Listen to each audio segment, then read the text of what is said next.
Bismillahirrahmanirrahim. Assalamu alaikum and welcome to Easy Way Mathematics with Khalil Ahmed. In this lecture, we discuss about De Moivre theorems and root of the complex number. First, we try to understand with the help of definition of De Moivre theorems. So, here the definition of De Moivre theorem is stated. De Moivre theorem is a formula that links complex number and trigonometry. Actually, De Moivre theorems is linked of complex number and trigonometry, ये link करेगा किसके साथ? Complex number और trigonometry के साथ। ये आपको lecture तब समझ आएगा जब आप polar form of complex number देखेंगे। तो पहले लेक्चर मेरा polar form of complex lecture है, polar form of complex number है। तो सबसे पहले मैं आपको सजेशन यही दूंगा कि वो लेक्चर देख लें, ये अच्छे तरीके से लेक्चर समझ आने वाला है। क्योंकि here is a z power n and this one r power n cos theta plus iota sin theta whole power is n. So if you remove this n, तो ये आपका पोलर फॉर्म ही बन जाएगा। So here is the r is the radius and cos theta is here is theta and here is also theta is angles. So ये how to find the angles वो हमने polar form of complex number में देखा था। तो radius भी हमने find किया था वहां पर। तो आपको यही सजेशन करूंगा कि वो आप लेक्चर देख लें। Okay, so here is a z power n, here is a also r power n, r means radius and cos theta plus iota sin theta power n। ये जो पावर n है actually ये आपकी angle के साथ multiply हो जाती है डी मोवियर थ्योरम के साथ। डी मोवियर ये कहता है कि here is this, look at this one, complex number and trigonometry, this is a iota is a complex number and cos theta and sin theta both are a trigonometry function। so इन दोनों का link है एक। Okay, आपने क्या करना है, यहाँ पर जो एंगल या पर जो पावर गिवन है वो ही पावर आपने एंगल के साथ मल्टीप्लाई करनी है। Look at this, here is a cos theta, power n है तो ये cos n थीटा हो जाएगा प्लस sin n थीटा हो जाएगा। बस यही चीज करनी है हमने और कुछ भी नहीं करना। So now try to understand with the help of example. So example is given. So example is did z is equal to bracket 3 under root 3 minus iota upon under root 3 plus iota whole power 6। अब यहां पर देखेंगे कि how to find the radius and how to find the theta. तो equation हमारी ये है, हमें क्या चाहिए? रेडियस चाहिए और हमें क्या चाहिए? एंगल चाहिए। ये दोनों चीजें हमें चाहिए, ये दोनों हमें फाइंड करनी है। तो सबसे पहले यह अंडर रूट माइनस आयोटा को लेंगे, यहाँ पर z is under root minus iota लेंगे, इसका angle find modulus r find करेंगे। So here is the modulus, यहाँ पर देखिए ये है अंडर रूट, यहाँ पे इसका स्क्वायर हो जाएगा, अंडर रूट ए स्क्वायर होता है ना, तो हियर 3 स्क्वायर माइनस, तो हियर प्लस आयोटा स्क्वायर हो जाएगा। Okay, so here is the iota square, वो माइनस में प्लस हो जाएगा। सो हियर इज द ये स्क्वायर इसके साथ कैंसिल आउट, ये 3 हो जाएगा प्लस ये 1 हो जाएगा। तो ये क्या हो जाएगा फिर हमारा? ये हो जाएगा अंडर रूट 4। तो अंडर रूट 4 किसके बराबर है? 2 के बराबर, दिस वन। तो हमारा रेडियस क्या आया इसका? जस्ट दिस वन का, इस पार्ट का, अपर पार्ट का रेडियस आया है हमारा 2। अब इस अपर पार्ट का हमने क्या फाइंड करना है? एंगल फाइंड करना है। As we know formula of how to find angle, theta is equal to tan inverse y upon x। So here the y is -1 upon under root 3। -1 upon under root 3 की क्या value होती है? -π/6 के बराबर हो जाता है। तो आपके पास एंगल भी आ गया है। ओके, सो नाउ अब इसकी रेडियस फाइंड करेंगे। सबसे पहले z is equal to under root 3 plus iota, इसका रेडियस क्या हो जाएगा? Same as it is, here is also same. So इसका आ जाएगा, look at this, under root 3 का स्क्वायर प्लस आयोटा का स्क्वायर होल स्क्वायर। ठीक है, तो ये माइनस प्लस हो जाएगा, ये अंडर रूट के साथ कैंसिल आउट होगा। 3 प्लस 1 इज व्हाट? 4। 4 का अंडर रूट क्या हो जाएगा फिर? 2। इट मींस रेडियस आ गया हमारे पास 2 इसका। तो सेम एज इट इज, इसका ही सेम, इसका एंगल फाइंड करेंगे। So how to find angle? tan inverse y upon x है, y is 1, x is under root 3, तो इसका एंगल क्या हो जाएगा फिर? π/6 हो जाएगा। हमें दोनों चीजें मिल गई, एंगल भी मिल गया है और रेडियस भी मिल गया, वो यहाँ पर आगे पुट करनी है। So look at it, r power 6. So because here is the power is 6 and whole power also 6. यहाँ पर जब हम एंगल पुट करेंगे, ठीक है, और यहाँ पर भी इसका एंगल पुट करेंगे, वो ये वाला एक एंगल है और ये दोनों, हमने दोनों एंगल और दोनों रेडियस फाइंड कर चुके हैं। तो आकर यहाँ पर पुट करेंगे। अब देखिए यहाँ पर यहाँ पर cos theta, so here is the value of theta is what? Here is the value of theta is where is 2. तो जब यहाँ पर हम पुट करेंगे इसकी वैल्यू क्या आ जाएगी? -2.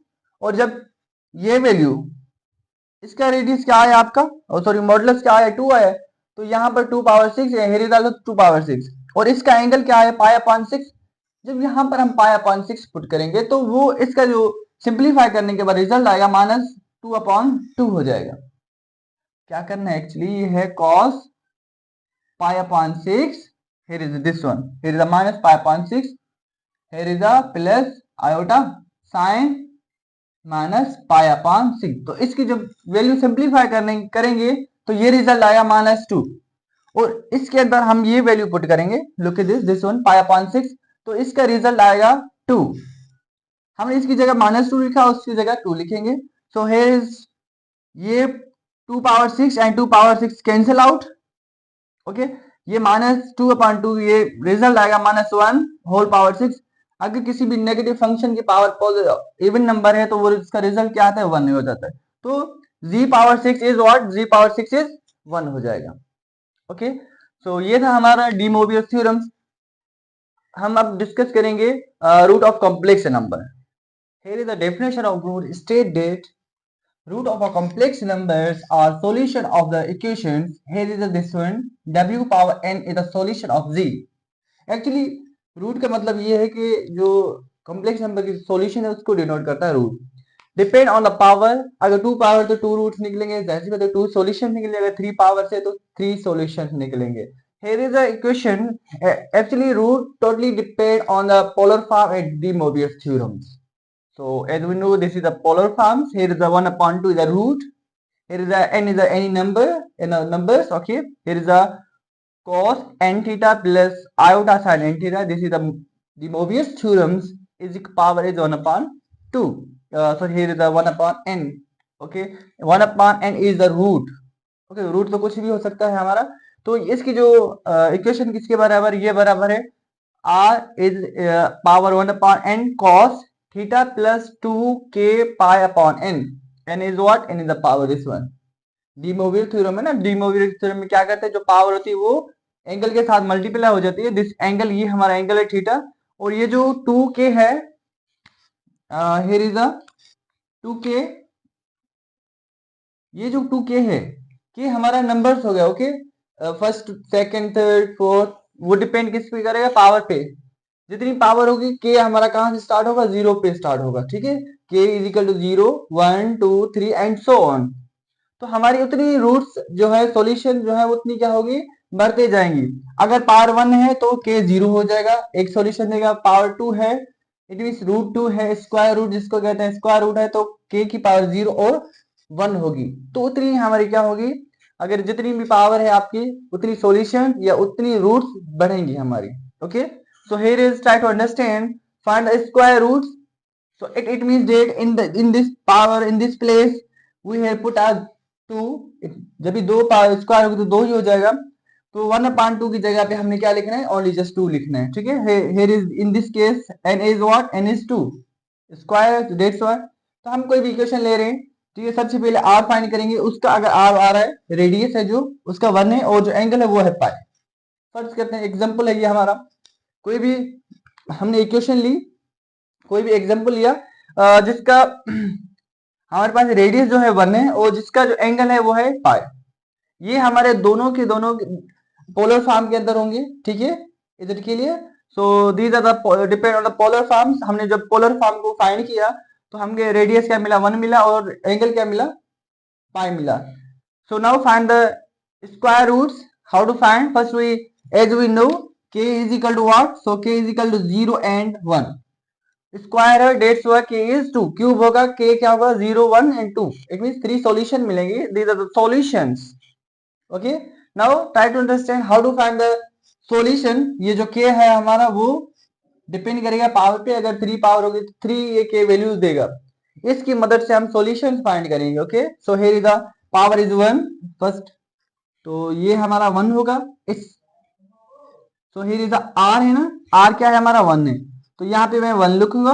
ओके, सो n की जगह पर 1 लिखूंगा तो 1 ही हो जाएगा. सो here is the cos theta, theta क्या है हमारा पाई है, प्लस 2 के इज 0, तो ये 0 है, ये पाई अपॉन 2 हो जाएगा, plus iota sine pi theta and plus 2 0 and pi upon 2। In this case ये तो 0 हो जाएगा, यहाँ पर क्या हो जाएगा हमारा, this is a z1, it is a solution 1 और के है के 0 होगा फर्स्ट सॉल्यूशन पे। अब यहाँ पर ये तो 0 हो गया, पाई अपॉन 2 बचेगा, cos pi upon 2 plus iota sine pi upon 2 हो जाएगा। Is it clear? सो अब यहाँ पर देखिए पाई अपॉन 2 90 डिग्री पे कॉस क्या होगा हमारा 0 होगा, और प्लस साइन क्या होगा 1 होगा, 1 को आयोटा के साथ मल्टीप्लाई करेंगे तो ये होगा iota. So result is what, result is iota.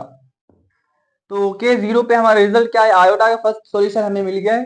तो फर्स्ट सॉल्यूशन क्या है हमारा, आयोटा है। Now find second solution, n is same, ये n और ये तीनों चीजें हमारी क्या रहेंगी, सेम रहेगी, just change the value of k। Okay, so now z1 this is z not और z0, ये k होता ना, यहाँ पर है z k की वैल्यू हमने 0 पुट की, तो फर्स्ट वैल्यू हमें आयोटा मिल गई। सो here is the 1 power 1 over 1 over what 1 over, so here is a 0, okay, 1 over 2, n है ना, so here is a 2, so here is a cos pi plus, अब देखिए k की value हमने क्या put करनी है, k की वैल्यू पुट करनी है 1, अगर 1 पुट यहाँ पे करूंगा तो 2 टाइम 1 इज 2, तो ये 2 पाई हो जाएगा अपॉन में 2 हो जाएगा, ओके, प्लस आयोटा साइन ये होगा 2 पाई प्लस 1, ये भी हो जाएगा 3 पाई अपॉन 2 हो जाएगा। क्लियर है बेटा? सो ये भी हम डायरेक्ट लिख लेते हैं, 2 पाई प्लस 1 पाई इज 3 पाई हो जाए, ये मैंने डायरेक्ट लिख लिया, ओके, ये हो गया 3 पाई अपॉन 2। अब देखें cos 3 पाई अपॉन 2 पे 0 रिजल्ट होता है, और आयोटा साइन 3 पाई अपॉन 2 पे 1 रिजल्ट होता है, okay, so here is the 0 plus ये sine 3 pi upon 2, sine 3 pi upon 2 it means -1 iota -1, -1 को आयोटा के साथ मल्टीप्लाई करेंगे तो result is what, result is negative iota. दो सॉल्यूशन आ गई हैं, first solution is iota and second solution is minus iota. ये 2 सॉल्यूशन क्यों है, क्योंकि यहाँ पर आप n देखें, n हमारे क्या है 2 है, स्क्वायर था इसलिए 2 सॉल्यूशन आ गए, इसको हम कहते हैं so root of complex number. अगर यहाँ पर n की पावर 3 होगी तो 3 सॉल्यूशन देगा, n की पावर 4 होगी तो 4 सॉल्यूशन देगा। अब देखिए हमने डी मोवियस थ्योरम पढ़ा था, डी मोवियस थ्योरम और रूट में थोड़ा बहुत डिफरेंस है। डी मोवियस थ्योरम के अंदर जो पावर है वो एंगल के साथ मल्टीप्लाई हो जाती है, जस्ट एंगल के साथ मल्टीप्लाई होती है, वो एंग जस्ट ओनली वन ही रूट देगा, लेकिन रूट के अंदर जो है सो सॉल्यूशन मेनी सॉल्यूशंस होते हैं, वो डिपेंड करेगा पावर पे। जो रूट है वो पोलर फॉर्म और डी मोवियस का कॉम्बिनेशन है, और जो डी मोवियस से just give the only one solution, and root give the more than one solution, okay, there is difference between de Moivre's and root of a complex number. If you have any queries you may ask in comment section. तब तक इजाजत है, अल्लाह हाफिज।